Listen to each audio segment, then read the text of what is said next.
Doctor BR Ambedkar Konaseema జిల్లా ఆలమూరు మండలం డుగువాని లంకలో గోదావరి నది పరివాహక ప్రాంతంలో Reliance pipe line India limited 63.80 కోట్ల రూపాయలతో చేపట్టిన 4 గ్రోయిన్ల నిర్మాణానికి కొత్తపేట ఎమ్మెల్యే బండారు సత్యానందరావు భూమి పూజ నిర్వహించారు. కార్యక్రమంలో జనసేన పార్టీ నియోజకవర్గ ఇన్ఛార్జ్ బండారు శ్రీనివాస్, అధికారులు, కూటమి నాయకులు పాల్గొన్నారు.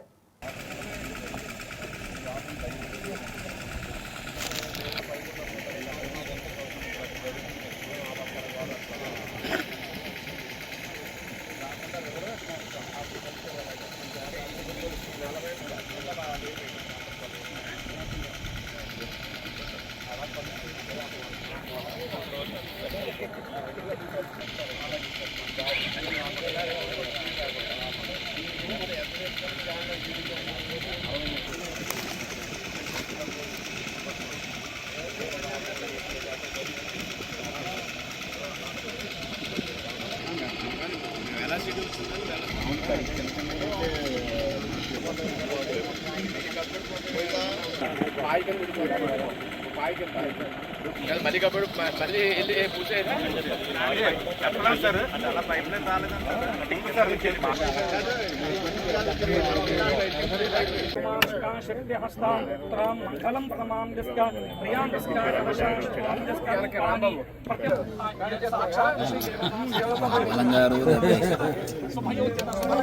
బాగా కొంచెం లోపల బాగా కొంచెం పక్కలు కొంచెం పక్కలు కొంచెం సైడ్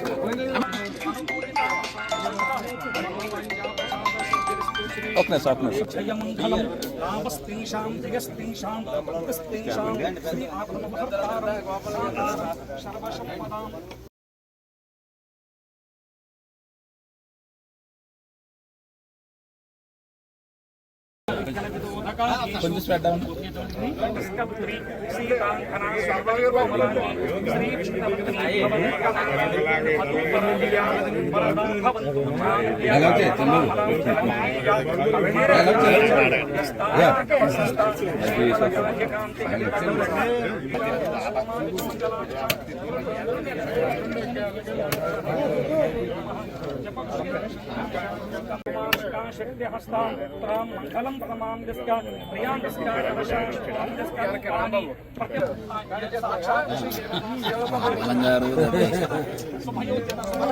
బాగా కొంచెం లోపల బాగా కొంచెం పక్కలు కొంచెం సైడ్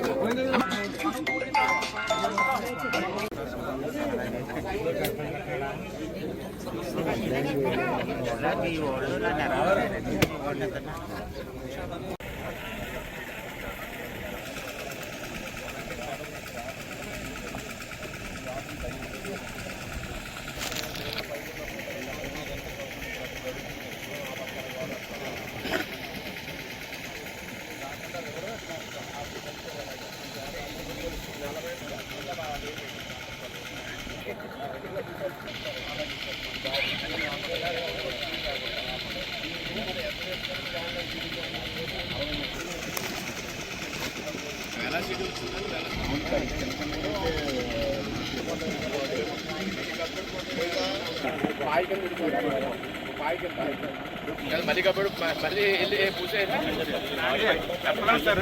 అలా పైప్ లైన్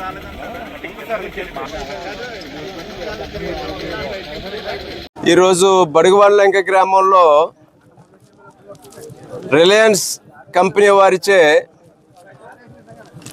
మరి పైప్ లైన్ రక్షణ చర్యలు చేపడుతూ అందులో భాగంగా బడుగువానిలంక గ్రామంలో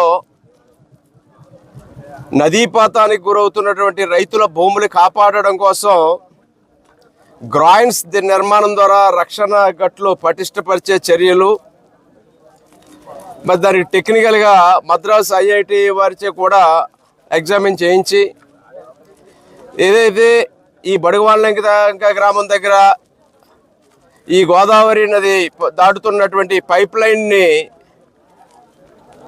దెబ్బతినకుండా పటిష్టపరచుకోవడం కోసం, దాంతోపాటు రైతుల యొక్క భూములు ఒడ్డులు విరిగిపోయి నదీపాతం అవుతూ ఉన్నాయి. గతంలో గట్టు నిర్మించిన పూర్తిగా అది న్యాయం చేయలేకపోయింది. దాని మీద ఆలోచనలు చేసి 4 గ్రాయిన్స్ గోదావరిలోకి 4 గ్రాయిన్స్ పొడవుగా గోదావరిలో వేయడానికి కూడా ఈనాడు నిర్ణయం తీసుకోవడం జరిగింది. దాంతోపాటు ఈ పక్కగా గోదావరి ఉధృతంగా వచ్చినప్పుడు వేగంగా వచ్చే నదీ కోతకు గురవటం వల్ల ఇటు లంక భూములు విరిగిపోవటమే కాకుండా ఈ పైప్ లైన్ కూడా ప్రమాదంలో పడి దెబ్బతినే విధంగా ఉందనే విషయాన్ని గమనించి రేపు వరదలు రాకుండానే తక్షణం ఆ చర్యలు తీసుకోవాలి. లేకపోతే ఈ గ్యాస్ పైప్ లైన్ ఇక్కడ గాడిమొగ మన తాళరేవు నుంచి మొదలుకొని గుజరాత్ వరకు కూడా ఈ యొక్క పైప్ లైన్ వెళ్తూ ఉంది. ఈ గోదావరి తీరంలో కనుక ఈ పైప్ లైన్ దెబ్బతింటే టోటల్గా ఈ గ్యాస్ సరఫరా కూడా కొలాప్స్ అయిపోయే పరిస్థితి ఉంది. దాన్ని కాపాడుకోవడం కోసం తక్షణం అత్యవసర పనుల కింద అత్యవసరంగా ఈ పనులు టేకప్ చేయాలని రిలయన్స్ సంస్థ వారు ఈ యొక్క పనులు ముందుకు తీసుకెళ్ళడం జరుగుతూ ఉంది. అందులో భాగంగా రైతులకు ఉపయోగపడే విధంగా మన రైతులు ఇక్కడ ఎప్పటి నుంచో కోరుతూ ఉన్నారు, ఈ బడుగువాళ్ళంక గ్రామంలో మా భూములన్నీ ఇరిగిపోతున్నాయి అనేది. దీనివల్ల ఇప్పుడు ఈ రక్షణ గట్లు ఈ గ్రాయిన్స్ గోదావరిలోకి వేయటం వల్ల అదేవిధంగా లీడింగ్ ఛానల్ కూడా అటువైపుగా అంటే ఇటువైపుగా వచ్చే గోదావరి ఉధృతంగా వచ్చే వాటర్ కోర్స్ని అటువైపు మళ్లించి అటు వెళ్ళేలా చేయడం ద్వారా ఈ యొక్క పైప్ లైన్ కింద కూడా ఏదైతే పైప్ లైన్ ఒకటే గాల్లో ఉన్నట్టుగా కిందంతా కూడా లేకపోయి దాన్ని పటిష్టపరచడం కోసం కూడా చర్యలు తీసుకుని ఈనాడు సుమారు 63 కోట్ల రూపాయలతోటి ఇక్కడ ఈ పనుల నిర్మాణానికి శ్రీకారం చుట్టడం జరిగింది.